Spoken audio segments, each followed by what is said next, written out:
Hi, Dan. Today. So that is going on. We have about 3 more weeks left with all the staining, finish coats, and game lines that need to go on there. Flooring, we got carpet and luxury vinyl tile. This started in the B wing of the building, which is north of the library. So we flipped to the other side of the library now. Metal panels are going on in all kinds of parts of the buildings. And we actually started some final grading activities around the building today because it's been dry.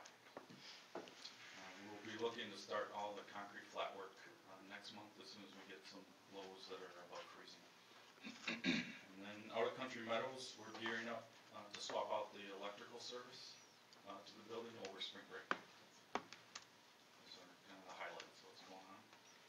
We're still no lost time accidents, and we're creeping up on 12 months. And at over $600,000 in construction contingency. Jobs in a very good spot, schedule and budget-wise. Any questions for Dan?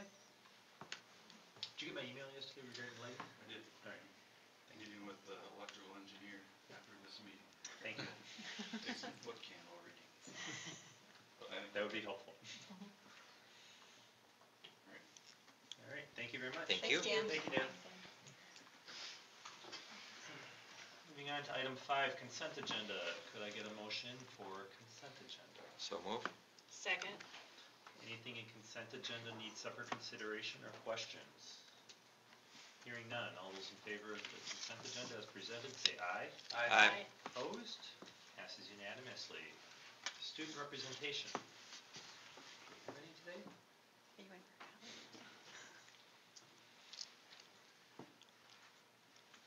Okay, well, a lot of winter sports have ended and spring sports are just starting. So track had their first meet on Saturday and it was pretty successful.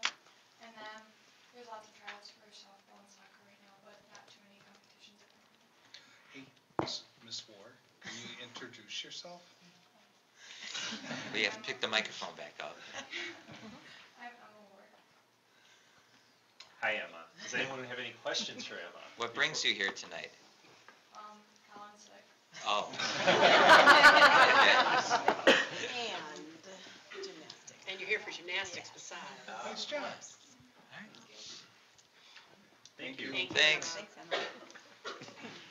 Moving on to item 7, public forum. This is your opportunity to bring anything to the school board's attention regarding operations or anything else.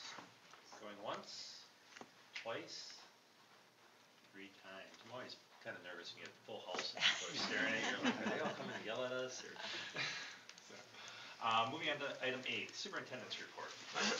Okay, all right, we have a number of students to recognize this evening.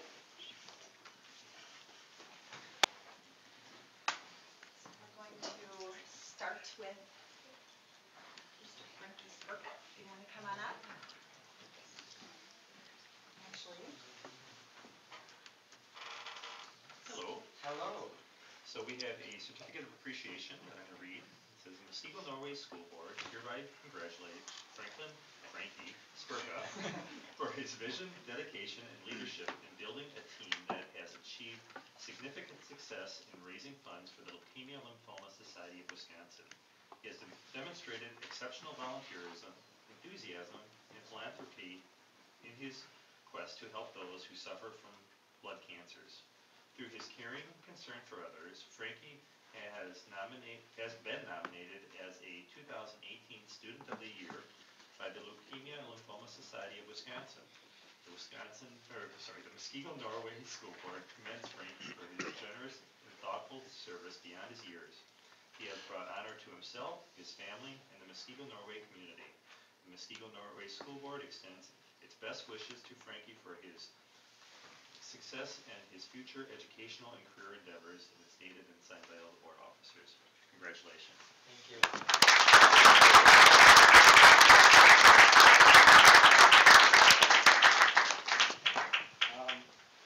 Okay, I'm Frankie Spurka, as you all know now, and a little bit about what we were doing. So I had to get a group of people together to we just made a team for this this new campaign. It's called the Leukemia and Lymphoma year campaign in which our students have to lead and get a team together to try to raise as much money as they can for fighting blood cancers. And so some of my team members that are here tonight actually are Mr. Buckmaster, my mom Lisa Spurka, my dad Steve Spurka, and Quinn Alfredson over there, yes. And so throughout the last, I think it ended like 3 weeks ago now, but for those last 7 weeks then we worked to work with businesses and send out emails to people we knew, and we worked together and we ended up raising over $24,000 for blood cancer research, and we were really excited about that. So yeah, thank you for letting me come. That is awesome. That's great. Thank you. Thank you. Do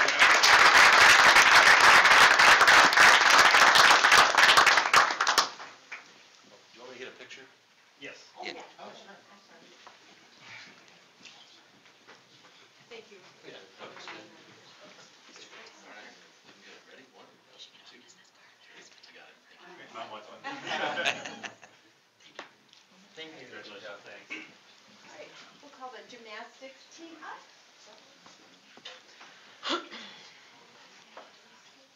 I think they should be doing backflips as they come on. That would be something.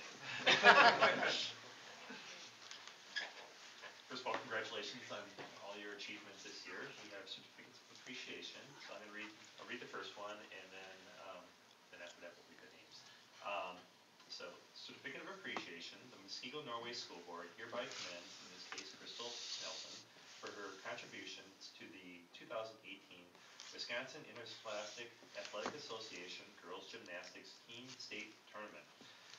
The team composed of members from the Muskego Norway Schools, Franklin Public Schools, Whitnall School District, and Oak Creek School District demonstrated dedication, skills, and exceptional cooperative team spirit by winning the 2018 WIAA State Gymnastics Team Trophy with a team score of 147.833.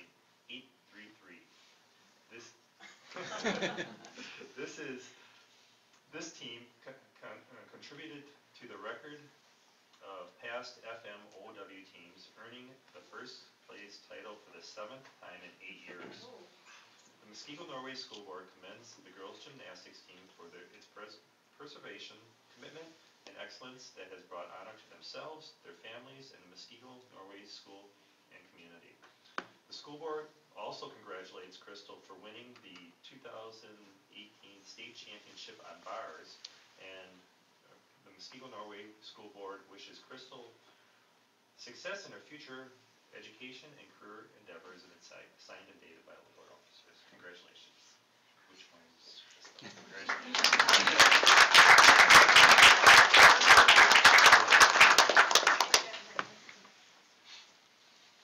And then we have a certificate also for Amanda Nelson. Congratulations.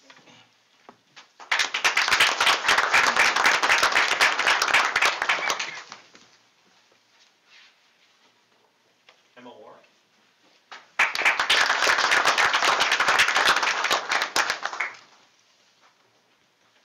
And Therese Myson? Mashan. Congratulations.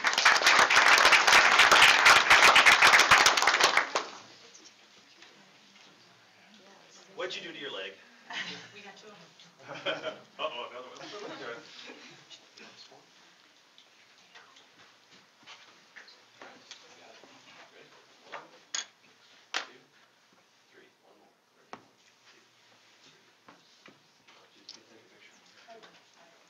All right. As always, I'd just like to use this opportunity to say thank you to the school district, the athletic department for just sponsoring the co-op and giving these girls an opportunity.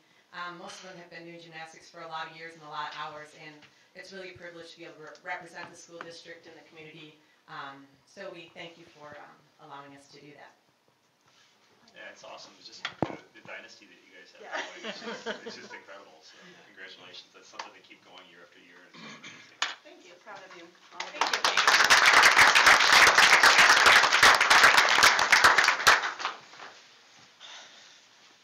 Okay, now we have the cheer team.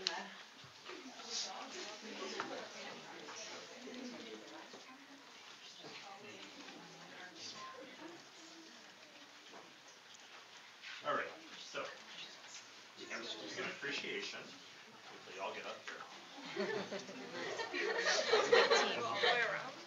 Sure.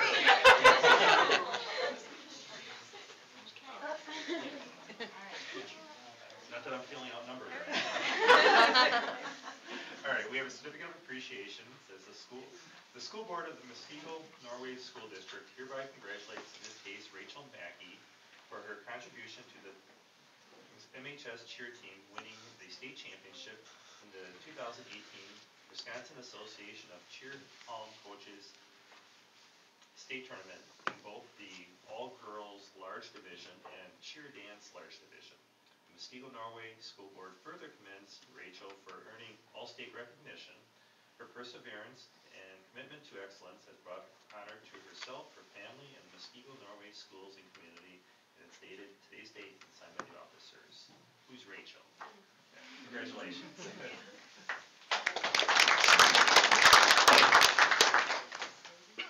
then we have a similar certificate for each of you, but I'm not going to go through those, read your names. Brenda Calvin. Congratulations.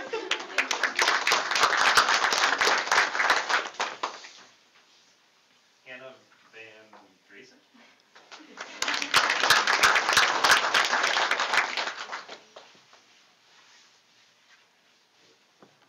All right, Jordan, how do you say your last name? Sikowski? Sikowski. Congratulations.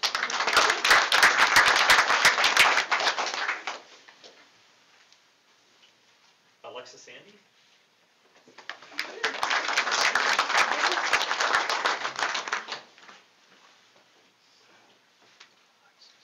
Hina Patel? Yeah, she's not here.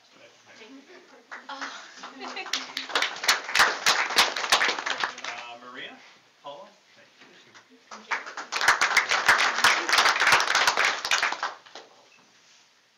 Kylie Patton?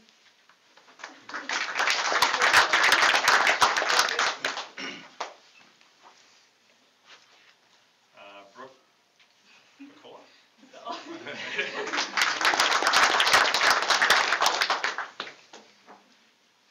Allison? Same last name?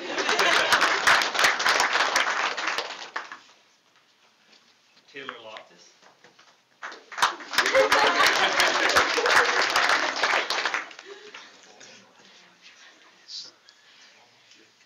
Peyton Loftus?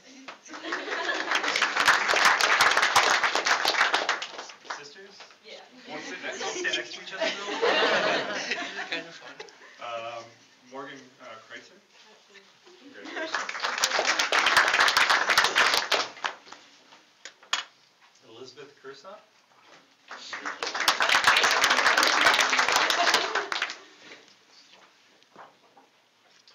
Kirsten Hannaberry? Congratulations.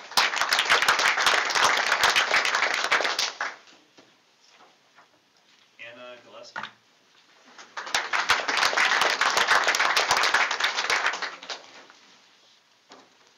And Rebecca Fisher.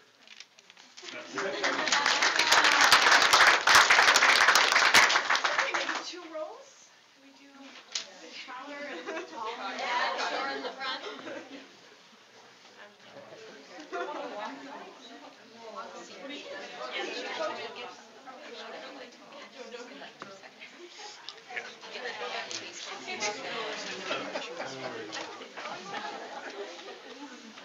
Should we open it?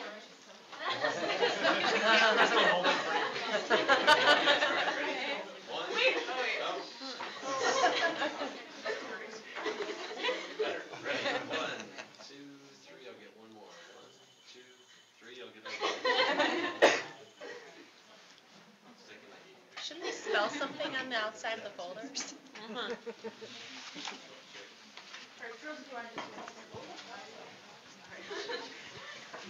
My name is Kelly Masilla, and I'm the head coach, and this is Nicole Tedeschi. She's my co-coach. We just wanted to say thank you so much for bringing us out here and recognizing these girls. It has been a very long time since Muskego cheerleaders have brought home a team championship. I think we looked back, it was like 1996. And in my 11 years of coaching, we've been runner-up over and over and over again, and this year we brought home 2 championships. So it's really monumentous for Muskego cheerleading this year. And we're really proud of these girls and the work that they put in this year. Congratulations.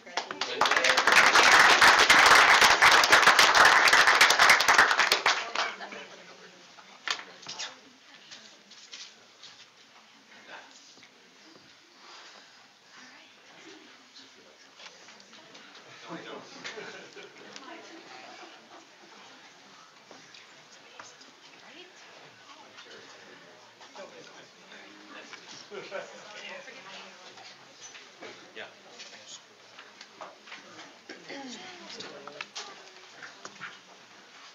Well, thank you very much. As our guests begin to leave, we'll transition into our annual school resource officer report, and we've included a little safety presentation also with Jeremiah, so that'll be part of tonight's agenda for this. So, who would like to start? Pardon me? The lights maybe, Dr. Thompson. Oh, sure. I'll kick it off in that typically this time of the year the SROs are putting forward their presentation to the board. Also, most notably this year there's been some tragedies around the country that have prompted a lot of discussions among parents and students and teachers. And so Dr. Thompson has scheduled time to meet with parents and go through kind of some of our safety plans and where we've been and where we're headed towards. And as we put it together, it kind of felt natural that maybe we present it to the board and anybody else that would be watching so they can see the efforts that we've gone through. One thing that's kind of depressing about this is that everything we hear in the news is so knee-jerk and we really don't get a good feel for the reality of all this. And so what I was hoping to communicate through the presentation today is more of the facts. So a lot of times we hear things and everything is so impulse, like everybody's going to die tomorrow, and we really don't understand the full breadth of it all. So a lot of the stuff that brought forward today came from the FBI, Secret Service, DPI, and multiple other sources, just to try to funnel it all together so that we're not making knee-jerk reactions, but we're making informed decisions about our safety. And as we put it together and reviewed it with the SROs, there's a lot of things that they're integrating into their daily workflow. So as I go through with a lot of this data, hopefully you guys appreciate the data piece of it, and then they'll talk to some of the pieces that they're doing to address at their schools. So before I start, do you guys want to introduce yourselves and which school you guys mainly oversee? As we're talking? Yep. I'm Candace Hendrickson. I'm the School Resource Officer at Muskego High School. I'm Erin Cortese. I'm the School Resource Officer at Baleen. Andy Kraus, I'm the Supervisor of the SROs. Eric Nowicki, the School Resource Officer at Lake Dune Middle School.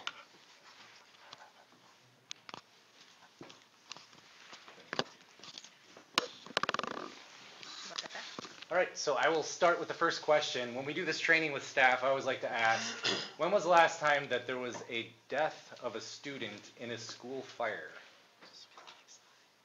Anywhere? In the United States. Any guesses? 1958. Hey, you're so good. She's looking at the next Oh, it's right here. So in 1958, there was a terrible fire in Chicago where there were 90 deaths. Following that, number one, there's never been another death by fire in a school. We've invested millions of dollars into infrastructure. As a matter of fact, Muskego Lakes Middle School and Mill Valley have seen millions of dollars of fire-rated walls. If you're not aware, at Mill Valley, we actually had a sprinkler up and sprinkler down. So there's 2 sprinkler runs in every classroom because the deck is wood. We have fireproof furniture, fireproof carpets, ceilings. We have 12 drills a year to practice our fire drills. And once a month I get a little note from the fire inspector that we have left a cart in front of an electrical panel and we need to move that by the next time he comes through. So very comprehensive in the design and the preparation and the planning, and that has resulted in no lives lost in the country since 1958. So you might ask the same thing about school safety. When was the last time a student was killed in school violence? We don't have to answer that. It's probably this week someplace in the nation. In response to school violence, right around the time of Sandy Hook, there was the Wisconsin Act 309 that specified that you have to have a safety coordinator and a couple other things. You have to do 2 safety drills a year, but outside of that, there's really not a whole lot of regulations. And as a matter of fact, only 55% of districts in the state have a certified safety coordinator. So kind of interesting. So a lot of times we're focusing on all these external factors, but in all reality, there's no guidance for schools as to ballistic proofing glass or cameras or what kind of security we should have. None of those things are forced down, and I think in turn that causes a little bit of confusion, and it also causes us all to spin our wheels as to what we should do when the fire department has it so locked down as what we should do to stay safe. So this would be more of a state regulation slide. So while we're inundated with the news of tragedy all the time, we ask ourselves the question, are schools safe?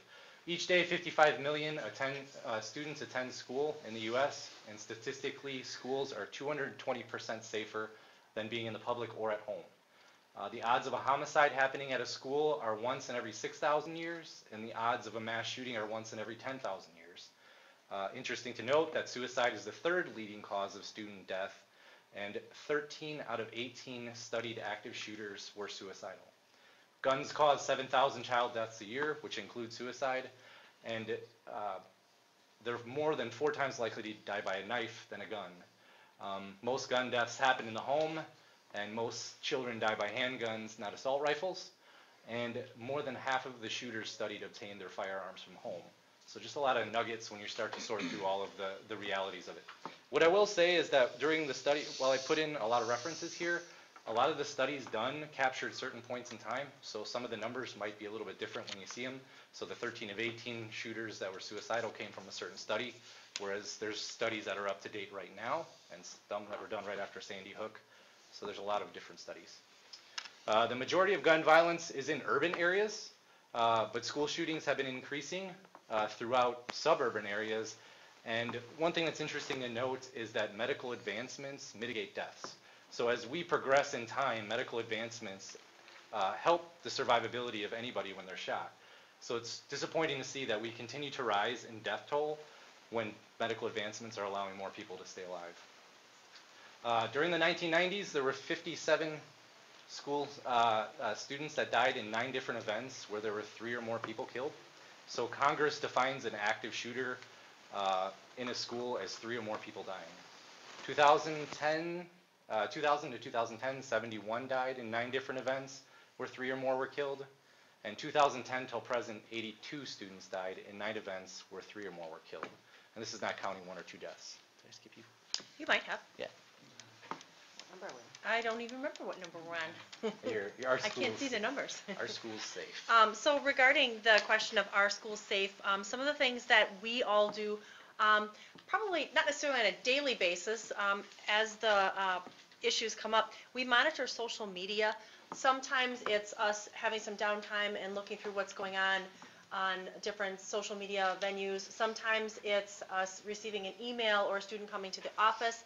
I can say most recently, some of the things we've dealt with, since we had the walkout last week, we did have some students come forward with some questions about how that happened, they're one side or the other. Then they showed some posts that were on social media, opposing their view of the walkout, and, how can this person have, this, or how can they say that? And, whatever they bring forward, which, regardless of which side of the fence they're on, if it's something with a gun, we're going to look into it from the police standpoint. This is a hunting community out here in Muskego. A lot of kids have access to weapons, but just because they have access to weapons does not necessarily mean they're going to be involved in a school shooting. So we do need to look at the content of what they are posting and have conversations with them, which we do regularly as things come up. So I have to say that we do have a lot of kids who see something concerning and do say something. Some data that we collected from the FBI, schools make up 21.8% of mass shootings, however 15% of those are K-12. So as we go through our lockdown training, we always share with teachers who don't want to be going through this training that they're more likely to encounter something at Mayfair Mall or at church or any place out in the public. The majority of shooters are students at their school. 9 of 27 incidents happened on a Monday and 5 happened on a Friday. 11 incidents ended with an unarmed person subduing the shooter, and most incidents involve a single shooter. And Erin was going to touch on. Yeah, I was going to touch on that a bit here. We had recently made some changes to our lockdown drills. and within those changes, you know, like in having some of our staff members, maybe having the, maybe it's difficult for them to explain things to some of our younger kids. So us going through and changing the way we've done some things is I've taken that opportunity to connect with those kids and make things easier when explaining to them and putting the staff members at ease as well, so that they know, you know, how we are addressing these kids and what we're telling them to do. So like for one of the parts in it is ultimately having them, like if the intruder were to enter their room, would be throwing something at them. And when we go through the drills, you know, I actually have the kids go to an area of the room and show me what you would pick up. And a lot of them are trying to pick up these big, huge chairs.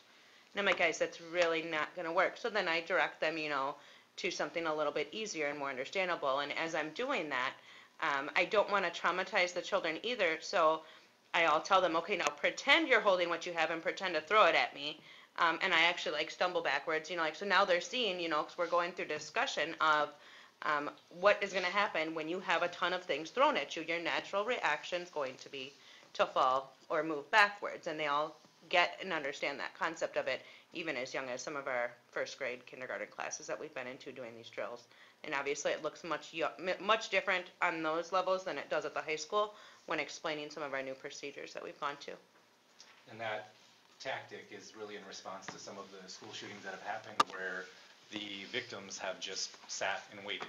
And so not everybody would probably have the instinct to do something like that, but we want to let people know it's an option, that if you're in a room and you're in danger, you can defend yourself and not just have to sit quietly. This is really all active shooter data, public, private, all over the place, really just showing the trend both in frequency and in severity.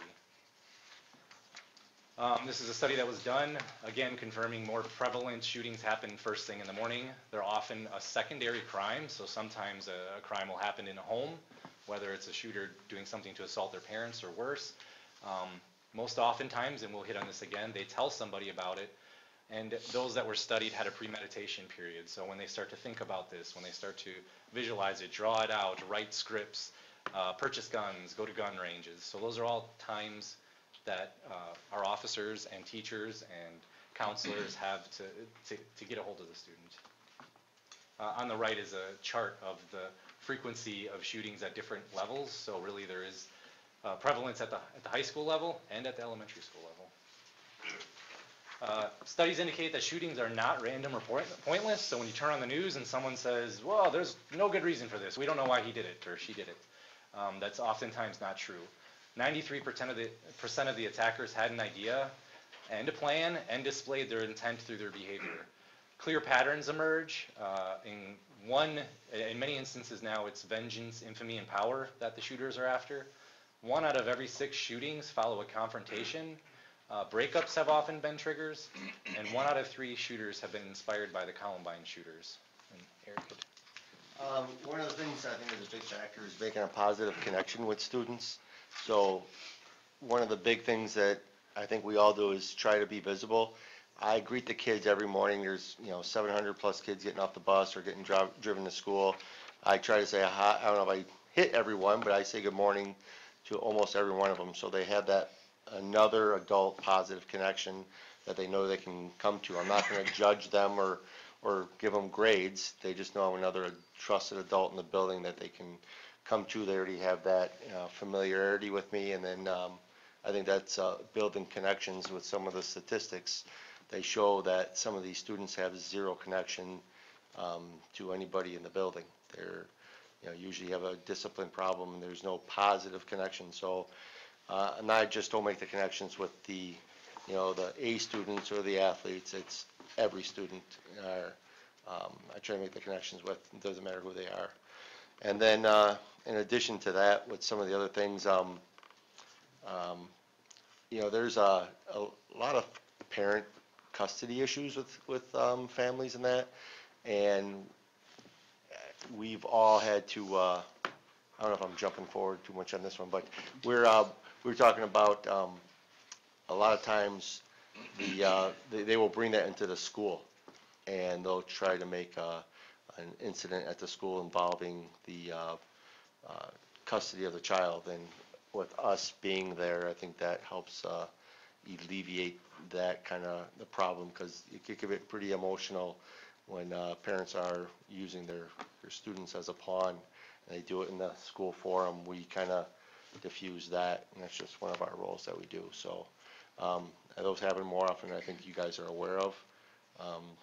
Probably a good half dozen times a year that, they try to, gets pretty emotional when you're dealing with a loved one too. So that's pretty high tension for everybody. And Eric would never brag and give himself credit, but he does a really cool football tournament throughout the recesses with all the students. So he's got a big bracket going, and he's out in the middle of the field calling plays and refereeing. So If I could just add to that, he mentioned on, like doing the positive connections with students. That extends to us during the summer when we're not here. For instance, there's a child in the building in particular currently.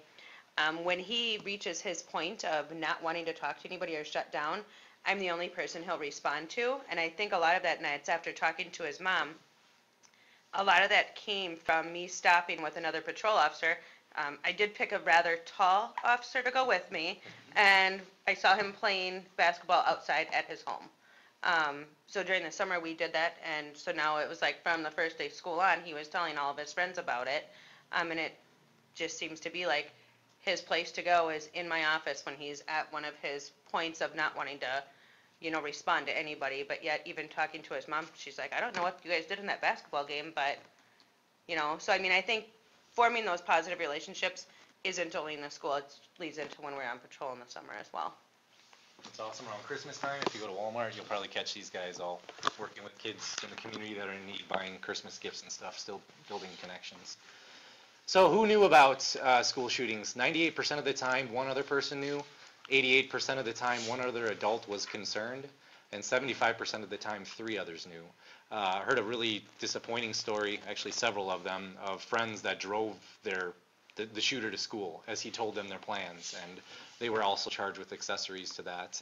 Some students have turned in papers that have been graded by teachers outlining a plan, and others have turned in papers that the teachers have gotten to the police department, and the crime didn't happen.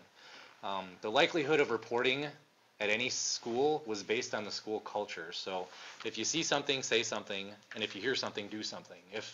If complaints are falling on deaf ears, kids will know that, and staff will know that before taking it to the next level. I think we touched base on see something, say something already a little bit, but some of the things that we'll hear, kids will come into the office and they'll report to myself or the administrators, hey, we heard that there might be a fight, in the cafeteria during 5C lunch. So then we're going to see if we can mitigate that before it happens. We're also going to have extra staff in the area, and sometimes what we've done too is we've had kids followed. They don't know that they're being followed. We'll have a security person trail somebody to class just to keep an eye on things and make sure nothing happens and that everybody's safe. So we've got extra eyes, and if it's something that we hear about that's going to go on outside of school, we share that information with the patrol division, and the patrol division will keep an eye on the residents. We can also try to make contact with the parents and say, hey, this is what we heard. We heard you're having Fight Club at your house, or, whatever the scenario might be. We heard you might be having an underage drinking party. I hope that's not going to happen. We know about it, so we're coming. But we share all this information, these tips that these kids give, amongst ourselves in our building and also with the patrol department so that they can hopefully squelch anything. So these next 2 slides were a late ad. They came from the Fusion Center down in Illinois. They do a great job at producing data around crimes like this, but interesting to note that 41 averted incidents, so incidents that never happened but could have, who discovered them? In most cases it was their peers. Secondary school personnel, and then law enforcement. So it's the importance of peers speaking up and saying something if they hear something. In addition, how was the plot discovered? My glasses don't read that far. The perpetrator told somebody about the plan. So we've seen earlier, 99% of the time, somebody else knew about it. They were telling somebody, whether it's through social media or just blatantly talking about it. And unfortunately, we hear down in Parkland, Florida, that the killer had been contacted 38 times by law enforcement. So it was clear, and people were talking about it, and he was too. This was a longitudinal study that was done trying to predict or give us indicators about the killers. In most cases, there's only been 2 female shooters. It's been boys. They had previously been in a fight at school. They had been bullied. They exhibit a hostile attitude. They have low parental involvement and high media violence exposure. Now, just because somebody exhibits all those things does not make them a killer. However, those things are commonalities that have been found in a lot of these cases. I'm just going to add to that. So another thing that I'm doing is students that we have that exhibit any anger or aggression or are having any of those incidents where they have to be pulled or anybody's talking to them about it. Obviously, that's a concern to me, knowing that this is some of the stuff in addition to a book that I've been reading. It's actually relates to the media violence and exposure and having those predictors there of them being somebody that's possible of this. So one of the things that I do is when I call home and talk to their parents, about my concern about their aggressive behavior, whether it's, hitting a locker, whether it's, screaming or yelling at another student. One of the questions that I'm always asking parents is, what video games are your child playing? I want to know, the games that they're playing. Are these violent, aggressive video games? And I'm going to say 98% of the time, every family that I've called has indicated a lot of these kids that are having a lot of these aggressive outbreaks are exposed to a lot of this media. So some of the stuff I recommend at home is take those games away and see how if we have any change, expecting, them to have a period in time where they're going to go through a withdrawal on it. But I have those conversations with parents where they're not even realizing the graphic nature of some of these videos. And just to touch on what Jeremiah said in regards to the video games, I take kind of an informal survey when I teach their classes, and I ask the 5th graders if they play M for mature video games, and I would say most of the kids in the class raise their hand. I would say probably 70-80%.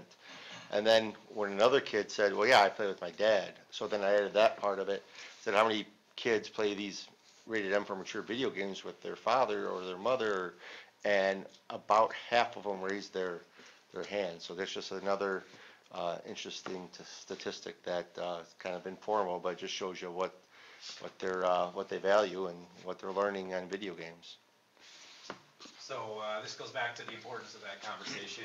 There was a commission put together, the Media Violence Commission, to research, and it reported that media violence consumption increases the relative risk of aggression. Grand Theft Auto 5 grossed more than the entire global music industry the year it was released. Shooter games are equivalent to simulator trainings used by law enforcement and military and reward killing. And back when wars when they were teaching people how to learn how to kill, because soldiers back in the day didn't necessarily desire to kill people, they developed these simulators to teach people to kill, to reward them as they were practicing. So very interesting. The Florida shooter spent up to 15 hours a day playing violent video games, as reported by the Miami Herald recently, and his second police contact was due to him pushing his mother after she had taken away his video games. And the Columbine shooters reported watching natural-born killers over 100 times before they went in and did what they did.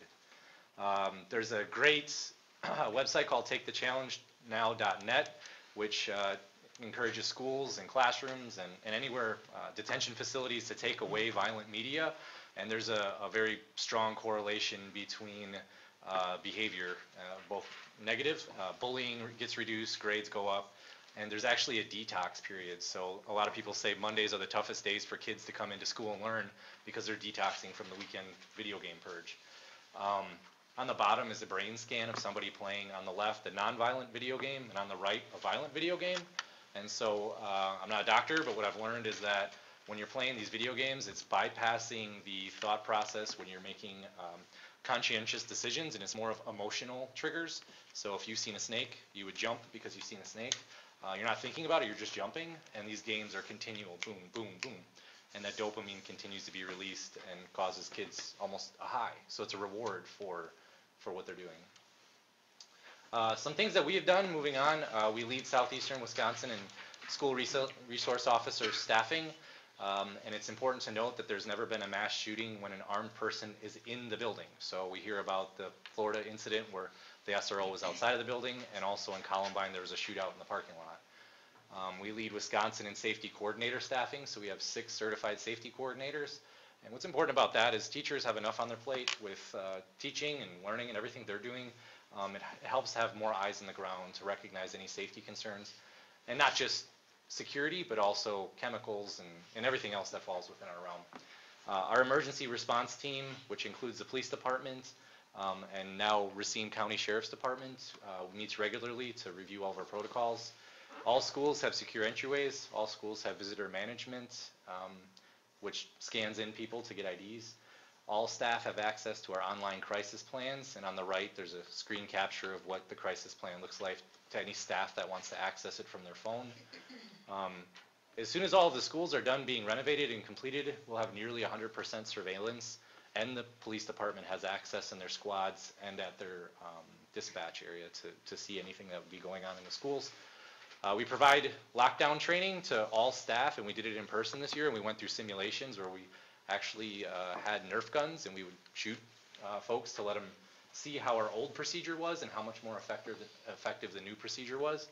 And it actually started with staff not feeling and looking very engaged, but by the end of it, it was probably the most engaging training that I've ever been a part of. And we always encourage that classrooms all remain in the locked position. Over the last 5 years, all the shootings that have happened, nobody has ever died behind a locked, closed door. So that's very important to note. We always keep our door handles in the locked position, so they just have to close the doorway. And we audit that every month as well. During an event, we may not all be trained like police officers to respond accordingly, and somebody going through something like that would lose their fine motor skills and not be able to stick a key into a keyhole and lock it. So it's important that we keep those doors all in the locked position. Andy? Yeah, I'm just going to take a minute to touch on some of the cooperation between the school, the SROs, and the patrol division. They do an excellent job of keeping our patrol supervisors and the officers aware of any issues that might be coming up, particularly in roll call. They'll share that information. It also gets put in an extra patrol log, so officers can refer back to that at any time. Our most recent example of that was on the 14th, where the students had their walkout, and on that occasion we had 7 additional officers here at the high school. At Bay Lane, excuse me, we had learned some of the students there were starting to walk out as well, so we sent a couple officers over there. And our purpose wasn't to catch students misbehaving. There were threats at other schools, if you walk in particular, towards the students who are participating in these activities. And we wanted to show the community that we take their safety seriously. We're going to protect our kids, and also let the kids know that that's what we're there for. Just to add one other thing that Lieutenant said, he said about us communicating with the patrol to let us, the communication line's open. It's also, it's both ways, because I've gotten emails or phone calls left in my voicemail advising us, hey, there was an incident involving a family last night, you might want to touch base with the student. Mom or dad was, something traumatic happened, maybe touch base and let them know everything's going to be okay, so that communication's both ways besides. Yeah, it was very great to have the police department present last week when we had the walkouts. We actually had the district drone in the air just to sweep the tree lines, and I got a notification from the police department that we were getting too close to their drone. All good. Just a quick brief on our current procedures in case anybody were to ever get questions, because they have changed compared to last year. Last year and all the years before that, we were very good at locking down. Now our procedures involve notifying as many people as possible, so all teachers have access to use the PA to identify if there's ever an intruder in the building, and they're encouraged to do that. Essentially, giving more information is better, because if there's somebody near the PAC, there's no reason to say that people down by the foods room at the high school couldn't exit the building and get to safety. We still do the traditional lockdown, which is still an effective approach. However, we've added barricading doorways. So we know that keeping the door in the locked position increases survivability by 90%.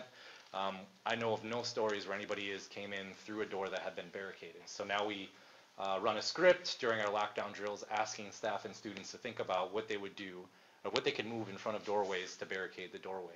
Typically, these shootings only last 3 to 5 minutes, and nobody's looking to bust down a barricade unless they're very strategic about who they would want to find, but they would probably move on. So this is another effective approach that we've started. And we've also now opened it up that you can exit your space if you want to leave through a different entrance or take your class out of a window. We did have a test corners practice leaving out of a window. Those are options. I don't know that most staff would feel comfortable doing that in the situation, but it is an option that they could leave.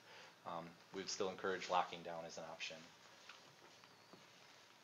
Now to the penultimate slide of reunification. We didn't put any explanations up there because we didn't want to show anybody where our reunification sites are, but we do have sites across the city that we have agreements with. If we ever had to exit the high school, we would go to this location. And each of you guys have a little bit of a different experience with that. We are in the process, actually, we realized that our unification wasn't what we thought it was, our agreement, and we've changed that plan, so everybody's on the same page now.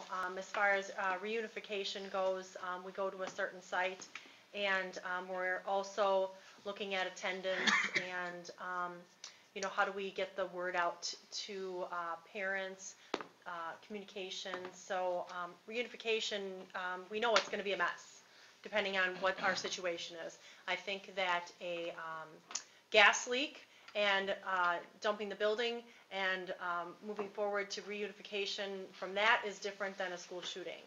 So we have lots of conversations around this, and it's stuff that we talk about at our emergency response team meetings.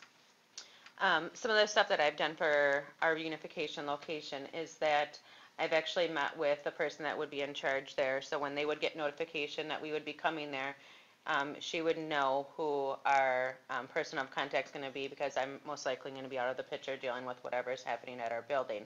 So I think it's important for them to know who they're going to connect with. We've set up areas where we plan to have classrooms actually go. Little bit unique right now. I mean, obviously that's going to be changing, but because we currently have Country Meadows and Baleen students in my building, and we all go to the same unification place, we realize we are going to have quite the traffic mess in child pickup. So we were wanting to keep the elementary kids separated from the middle school kids, and we've come up with a plan of how parents should be entering the parking lot of where the reunification place is. So I've gone into some pretty good detail, and I spent some time over the summer working on that. And give, I think more credit needs to be given to Jeremiah, of course, not to, but, I've had a couple issues and questions, and he's been smack dab right on top of it. One of it is getting Racine County on board with our ERT team to come and do that, and it was, gave him a contact and boom, it's on board. So he's very attentive. With our reunification, we do have one of the schools in Racine County. I had some questions about, crossing 4 lanes of the highway to get to a reunification spot, and said, hey, let's talk about this, and, I can free something up next week. He was there the next day. He said, no, this is important. Let's get it done. We got a place, and we got it on board. So his attention to that kind of stuff is, I think, should be commended. So thank you on that. And it got us all on board. So those are some of the things that Jeremiah does. I don't think he gets enough credit for, but this is all put together with him. So thank you, Jeremiah. The last thing I just wanted to do, our district's been working with a product called Qualtrics as of lately, and just plugging in all types of indicators from student performance. So we plugged in the question, we asked students each year how they feel about the safety of their school, and then we aligned that to the school report cards, and we found that 5 out of 8 schools align with the feeling of safety and results. And we know that the basic foundation of being able to learn is feeling safe. If you don't feel safe at school, you may not be able to learn. If you're thinking about bad things that are happening at home or being bullied, there's not a lot of good, strong learning that's occurring. So with that, I just want to say thanks to the police department for your guys' partnership and your continued service. And I know we went a little bit long, but questions? Yeah, so the new procedures, the new lockdown procedures that you're implementing this year, so where did they come from? Who determined that that's best practice? Yeah, so our emergency response team had been talking about it for a couple years, and there was a report that came out last summer that actually said pure lockdown drills are actually are more of a liability now, because you're telling people and prescribing what they have to do when they'd be faced with an attacker. So a team of us, including Candace, Todd Irvine, and a few others, went to training with the New Berlin Police Department this past summer, and it was called Alice Training. You have to buy the program, and we didn't buy it, we just took their ideas. And there's also Run, Hide, Fight, but those are all considered best practice now. Any place you go, they're aligning more towards that, and just being able to think on your toes. That's how we came with that. And our emergency response team adopted it. We rolled it out to our leadership team, and within a couple days, the first principal said, hey, let's do this with staff. So we started at Lakeview, and then within a couple weeks, all the staff were trained, so. There's a lot of products out there, a lot of them are very similar, so we just kind of put it all together. Any other questions? I just want to make a comment. I appreciate everything you guys do, especially at the events. I was just at the last night of the play, and in addition to having Mrs. Warwick there keeping an eye on everything, one of your officers was there during some free time. It's great to see them there. I know they got to be somewhere. If they can spend some of their time at some of these events, even if it's not school related, if it's a city event or something, it's always great to see them. Appreciate having them out there in these very visible places, so the community, everybody knows we have our officers out there on their toes, ready to do whatever it needs to be done. So thank you for that. And then Jeremiah, I have a question for you. I'm looking at your 16th slide where you're showing the barricade at the door. Yep. There's a lot of products out there that do that. Have we looked at any of those? Are they not going to be? Yeah, so we will look at more of those in our emergency response team meeting. We go over different products and procedures. However, we're finding that most of those are not approved by the NFPA, so the fire code. So you could probably drop $100 grand really quickly on these devices, and then to learn that they're not approved. What we are looking at is the Kenosha School District has gotten permission through the fire marshal to fabricate something. So it's cheap because you can do it in your own room. It's like an eye hook and a rope that would go around the handle. So we'll look at that at our next meeting and see if that's something we could just install ourselves. But there's a lot of people making a lot of money right now, unfortunately, but they're interesting products. Yeah. I don't know what's going to be best out there, if anything, so. Yeah. Appreciate you keeping an eye out. Another really awesome thing that the school district has provided to us within the past week, and it's not in place yet, but it should be shortly, is they have now given us fobs for every officer. So every officer on their keys will now have full access to the district. So if something happens, we don't have to worry about, do I have the car that's got the key in it and the fob in it? Everybody's going to have it on their own work keychain that they're going to be able to access the building as needed. So that's, I think, quite a step in the right direction. So that'll bring me actually to another question, since, if something, God forbid, if something happens, almost every officer in the city is going to be involved at some point. Have all the officers at least walk through the schools to kind of know that the cafeteria is over here and the gym's over here? And Yeah, we encourage all our officers to do a walkthrough now and then, just to stay, up to date on the school, the changes with the renovations of some of the schools. And it's actually part of our field training program for our new officers. Their training officer will walk them through the schools and even take some time to meet with the school resource officers. And do you do any practices, situations in the schools when the school's out, obviously? Yeah, late to noon, a while back we did, and it was a fairly large exercise with the fire department as well, as to how to proceed in a mass casualty type event at a school, with securing the scene and getting injured people out, and it was very good training, and hopefully we'll be able to do something similar to that in the future. 6 or 7 officers were at Muskego Elementary just last week when they did their practice lockdown too. So. Any other questions? Let's give them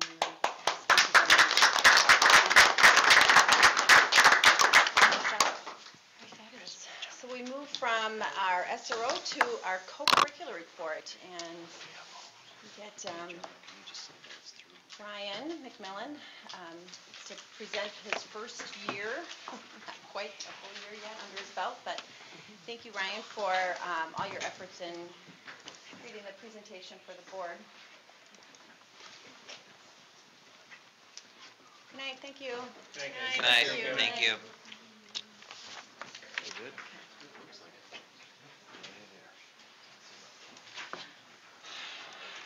Good? All right, thank you, Dr. Thompson, for allowing me this opportunity to present to the board. So in the short time that I've been here, seems like a long time, but it's moving fast.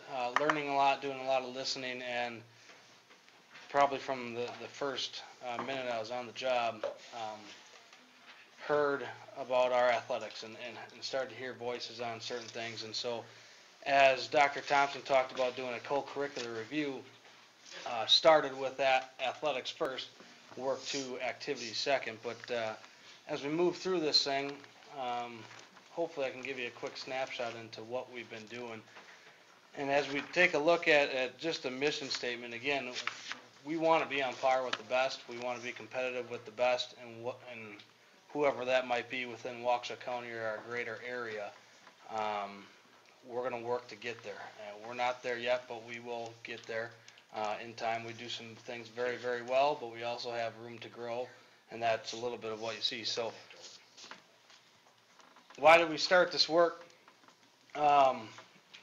First of all, through the strategic planning survey, which Dr. Thompson shared with me, our number one, number two highest response rates had to do with athletics and activity programs, and then the success of those athletics and activity programs, which told me our students really value co-curriculars, and our students are our community. They're our future community, and our community values these programming as well. So again, kind of told me to get moving a little bit quicker than maybe I necessarily would have.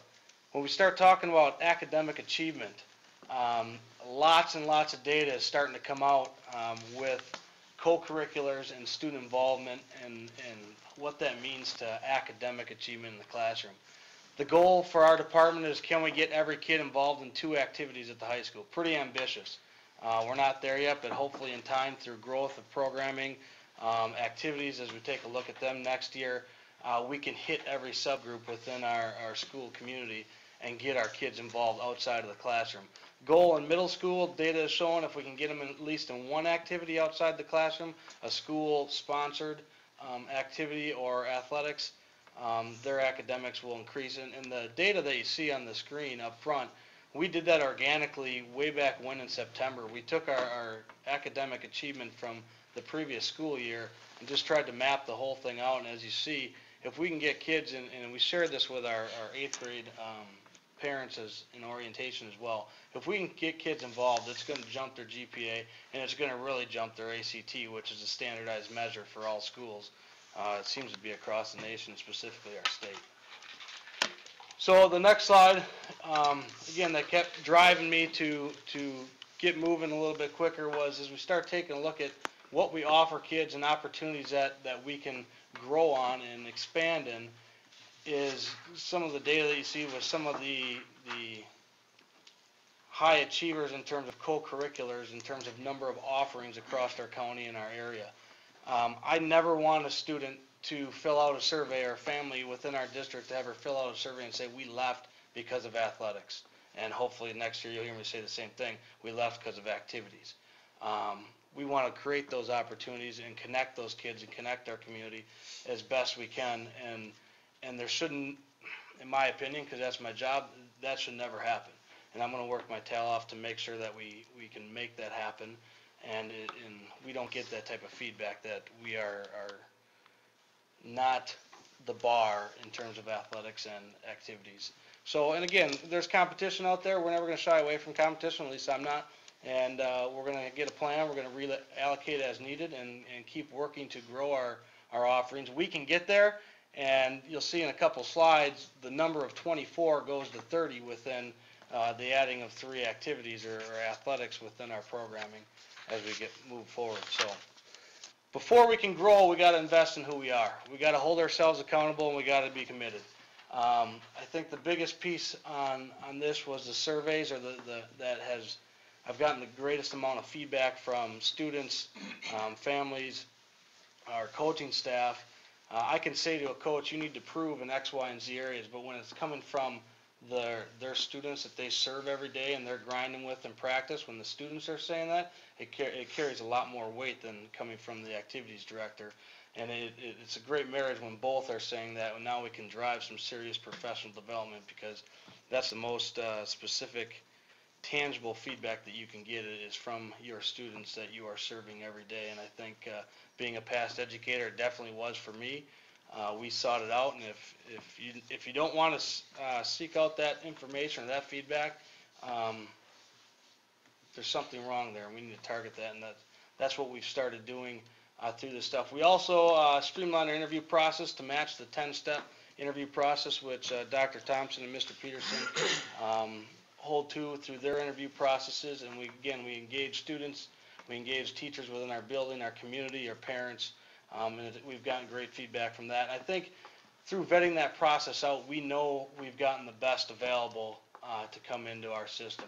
They might already be here, and that's okay, but at least we know, and we can answer that through an interview process and multiple step interview process to make sure that we're getting the best candidates.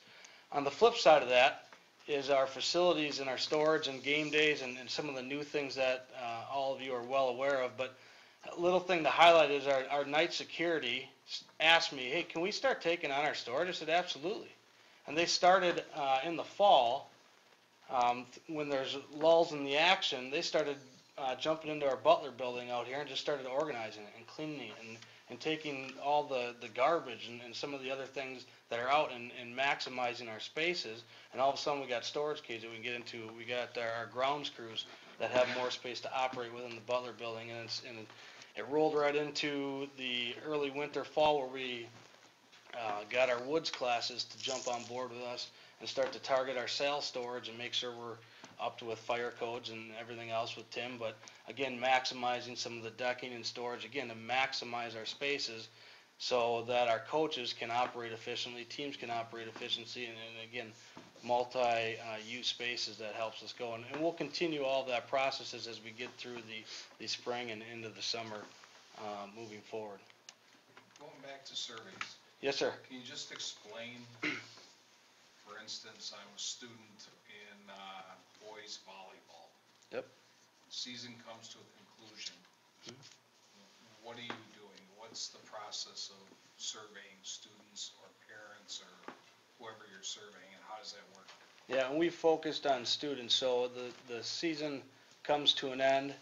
I've developed a survey that tweaks slightly for each sport depending on positions and the process and procedure, the number of staff members that's involved, because some of our athletic programs have large staffs and have smaller.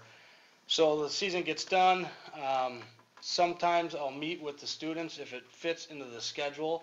I haven't had great success with that. That'll probably be more of my goal as we continue to grow this next year and get them all in one room at all one time to be able to accurately get the feedback more timely, if you will. So I'll send out an email to them. It'll have a link to the survey. They'll get the survey. It has some guidelines to completing the survey. Leaves it open-ended, and typically they got 1 to 2 weeks to complete the survey at their leisure with themselves to be able to input, was practice orderly? Did you feel safe? Do you view your coach as committed? Do you think your coach builds opportunities to the next level if you so seek them? And on and on and on and on. And we get great open-ended feedback from our kids, and by the end of it, through the Google form, we get pie charts, we get graphs, we get all sorts of things that can help drive professional growth with our coaches. So then that goes from the student directly back to you? Yep. Okay, so the coach would receive feedback from you based on what the students, none of that information goes initially from students to coach. It all goes directly to you. Yep. And the feedback goes. And then what I'll do is I'll organize it, I'll take it and I'll print it, I'll condense the spreadsheet so it's usable and readable, and then I'll print that and I'll hand it right to the coaches. So basically everything they get, I get first to organize, and then I hand to the coaches and they get to use. Again, it's professional growth more than it is evaluative, but it's trying to get our people better. So if coaches are doing surveys, that's something that's outside of what you're talking about? And some of the coaches will go, where mine's more big picture, theirs can be more specific into some of the process and procedures of the schematics they might be running or not running, or how they specifically, communicate with each of the kids, so they'll drive some more of that. Girls basketball is one that just got done that they were a little bit more tailored to specifics of girls hoops, where mine's more big picture of the total program. How soon are the two surveys hitting? You mentioned girls basketball, for instance, so that their season is just wrapped up. I assume the coach grabs them while he still can relatively soon. How soon do you get the survey to them? Within a week of the end of the season. Okay, so Fall is a little later, because I was still trying to figure out how to walk and just work every day, but Sure. we're getting there. Okay. Can I piggyback off Eric's question Yep. then too? So in addition to the student surveys, when a season ends, are you having an evaluation with the coach? Yep. And then, can you give us an example of what might be, how that process might go? So we have a rubric or a checklist with, again, for total program and various communication, program administration, WIAA requirements, process, procedures, policies that we got to meet. And we have this checklist that I go through in terms of, does it apply? Is it a growth area? Are they proficient, or are they distinguished in those areas? And I'll fill that out. They'll come in. I also have a checklist that we work through some specific questions to reflect upon their season, where they feel their growth areas are or not. Then I'll share the evaluation that I did with them, that checklist, that tool, the evaluative tool, rubric, if you will, and then we'll have a discussion with it. We'll sign off. We'll create action steps moving forward in terms of what we need, if we need. Some of them do, some of them don't. One I wrote a 3-page paper for on growth areas and how we can continue to get better. And so it kind of depends where each professional and individual is at. It's not over that much different than what we do with our professional teaching staff through the EE stuff and Mr. Peterson's guidelines and everything else that way. So it's a little bit more tailored and scaled down in that process. Anything else? I've been asking for that for like 10 years, so it's such great news to hear that. We're working at it. So once we've invested in who we are and we, again, continue to focus on ourselves, we can start to look at growth opportunities. And you see a projected timeline in terms of growing our athletics. The hockey co-ops are probably the most efficient starting off, specifically with our girls co-op. And I know the board will be addressing that later tonight, and we'll get to more specifics of our first action step on this slide. But the big thing here is we want to maximize our facilities, but we also want to get it right. And I think if you talk to a lot of the athletic directors across our county, certain sports like lacrosse probably they went too fast on, and they felt like they could reel it back and they could have done a better job of implementing programming and making sure. I know one school went too fast with it. The boys jumped on board. Now they had to pull the boys back out because they got out of balance with the Title IX compliance. So again, we can do all of this, but we have to plan and we have to do it correctly and make sure we have all of our ducks in a row to make sure that we stay in compliance with Title IX, number one, but also give our kids the best possible opportunities. And that's the projected timeline in terms of moving through. Water polo, again, why is that up there? Just another way. We got girls swim in the fall, boys swim in the winter, water polo for both genders in the spring, and now we're maximizing our facility from our school programming on the investment that our board made to our community that we're in the process of revamping right now. So that's kind of the thought process there. When is the lacrosse seasons? What's that? When are the lacrosse seasons? Both are in spring. Yep. Is water polo a WIAA thing yet, or not? Not yet. It's in Illinois. It's all over the state, but I think that's part of the process as we start some conversations with those folks and we can get some things going. I think there's a interest and a need there, but time will tell, and again, it's down the line. But could be pretty cool to see our pool facility maximized every day after school for the whole school year. Now, the one caveat on that is we do have a private organization that's been fundraising that we have agreements with on their use of the pool. So having those discussions with them now, so, Right. you know, they're on board by the time, 2022 comes up and it's not, oh, by the way, you're losing all your access to the pool after you paid all this money towards us. Might be Yep. good idea. Yeah, it's scheduling and that's why it takes time to get it right and absolutely. Moving forward, we start to get to facilities in terms of how we can grow. And again, you'll notice the word dream storming. Some of this is dreams that you'll notice right now, but again, I talk about building community centers. I know that we've heard that before and some of the things that we've done. On the top of this list is team rooms. Through our boosters, through Mr. Tim Gurecki and Jeremiah's department at the high school, our basketball coaches and boosters got together and put together a phenomenal, Rick was involved in well in terms of sprucing up our team room space for our basketball programs, our wrestlers for weigh-ins. And I see that room continuing as we grow and talking with Tony with a technology component to it. I see our soccer programs in there watching film after practice, but giving that space and then into the fall with the football program and some of the other stuff that can be utilized there. It's a flex space in their wheelhouse down where all the action is, and it makes transitions easy for our coaches as we move forward. So it is dreaming big, but it is setting a course for continuous improvement as we work to build community centers, example layout of campus in terms of what it could look like. But again, the whole thought process here, and I debated even bringing this forward to the board, but because this can invoke some emotions and get some things going, and that's okay.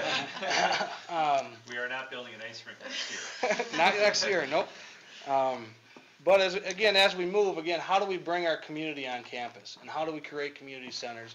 And where can we grow and how can we do it in the correct way that we aren't cutting something out to add something else? And that's kind of what the thought process is here. Again, this is very organic, if you will. A lot of the conversations to make these certain things happen, but I think it can happen in time with planning and process and procedure.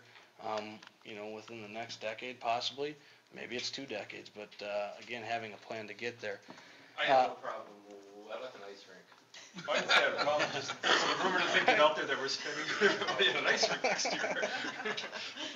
So, and again, 2 big ones that you saw on the map was an indoor practice facility. Again, indoor space is always at a premium, but a lot of people say, what else would we use it for? Well, this could be an all-school testing site. That's what a lot of the other schools are doing it. We could hold wrestling meets in here. We could do all sorts of things that people don't think about that people say an indoor practice facility, oh, that's for the football team. No, it's not. It's for everybody. And there's so much that we can do with these type of things to get things going because, again, space is at a premium. Ice rink, no better community center in my mind because it's the toughest time of year to build community.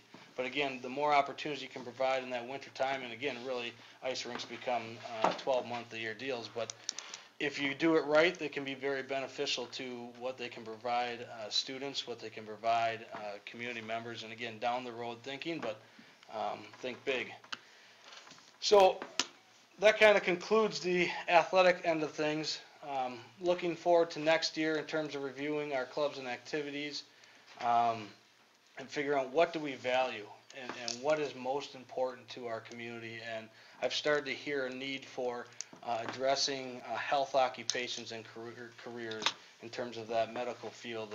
And maybe a club such as HOSA, Health Occupation Student Association, would fit us very well here at Muskego. But again, we'll start that process as we roll into next school year. And then the One Warrior Initiative, which really ties together all athletics and activities, and again, trying to build a greater awareness outside of ourselves to understand we all get stuck in our niches every now and again with our own activities, our own athletics programs that we're in, but really we're part of a bigger community, and we're part of One Warrior, One Muskego, and we all, every time we put on that uniform and that jersey, we represent that community, and I think kids don't always see that, but that's why we're doing what we're doing with our champions photos and trying to spread the word to build that awareness within our student body.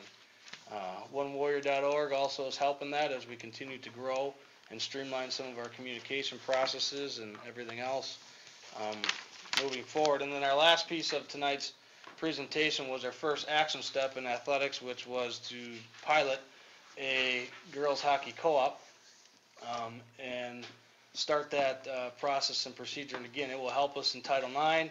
Brookfield Glaciers, where we're looking at going. Cost isn't over the top. Again, it's by per pupil. So we project 2 students next year actively engaging in this process, and that will grow over time as we continue to provide. And again, girls hockey in general is growing is faster than the boys, but some of the data that I shared with you tonight is very neat, and you can start to see the girls specifically age 10 and below. USA Hockey just released over the weekend their 17-18 numbers for ages 8 and under, which is their mites, which is the first entry level of hockey, and they just set another record for the 4th straight year of growth in terms of numbers for girls and boys. So it tells you the wave is coming. The growth is going to start. Our girls hockey winning the gold medal this year over in South Korea doesn't hurt anything either.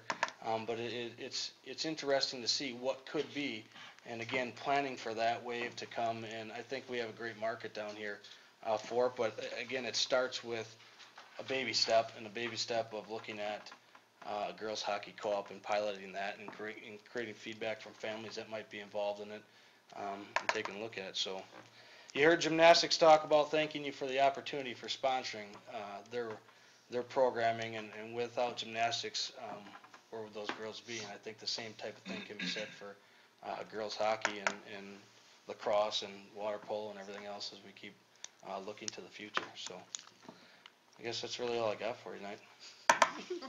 That's it, huh? Yep, that's it. Any questions? I want to thank you for your citation. So I needed no push to go for hockey, but that was a very nice report. And I know you just captured a bit of the stats, but that was a very nice report. So thank you for citing that. You're welcome. Hey Ryan, I have a question for you. Yes, sir. Going back to the beginning when you talk about getting the kids involved in 1 or 2 extracurriculars increases GPA. Why do you think that is? I just think it's investment in school. I can tell you from a young adolescent male that might not have. No, not now. Yes, no. But thinking, reflecting on myself, why did I come to school every day? It's because I wanted to play and I wanted to compete. I think so much of that from the social realm and kids seeking to belong, and probably even more so nowadays with social media and all the social pressures that are put on kids. This is their safe haven, and this, if it's 1 or 2 gymnastics girls or girls hockey or football player or whoever it might be, if that's their connection into the classroom, then all the merrier, and let's get it going. Let's get those kids moving and shaking and everything else that comes with it. But I just think it's a want to, and I think it's a sense of belonging that can't be replicated. Some teachers are really, really good at building community within their classroom. Through my experiences, I can't say that's always the case, but I think just in their inherent nature, co-curriculars do that very, very well, especially when you talk about competing against another community and walking across the line of battle. Yeah, I mean, winning's awesome, but losing together is pretty powerful too. And reflecting upon that process and procedure and growing those things. So I guess that's my gut response to that. So as you're looking at activities to expand on both sports and other co-curriculars, how do you check with the students to see what they're interested in? Not just like you have listed down there, the boys and girls lacrosse, the polo, water polo. Are there other sports out there and other co-curriculars we're not even looking at? Because you mentioned the HOSA. Is there something, have we approached students to get ideas what might really interest them? If we get a group of 30 students that are interested in underwater basket weaving, You know, is that feasible, that maybe that's something we should look at? Absolutely, and it's coming. We haven't done it yet, but we definitely will open up that window of opportunity to hear their voice and see what's out there, what are we missing. Great example of that is trying to remember exactly how it came across their plate, but a gaming club, video game club. We opened up the doors, we had, Just talking about the Eagles of. Not Grand Theft Auto. No. Super Mario. All appropriate under the correct guidelines, yes. Smash Bros, yeah. Yep, so, it was a group out of Milwaukee, I can't remember, I wanna say the auto show, but it wasn't that. Reached out to me and asked if Muskego had a group. And I said, at this time we don't, but then I put it out to some of our staff members that I think it targeted and hit, and I said, what do you think about this? And they're like, oh, that's great. I go, do you think we can organize and get something cooking? And they said, well, I don't know, let's put it out to students, let's see what we get for response, and all of a sudden we put it out, this gaming deal, and Mr. Mattson had 75 kids in his classroom show up for the initial information meeting just to gather more info. And Mr. Mattson was floored by it because he prides himself in trying to know almost every kid in our building, and these kids he didn't know.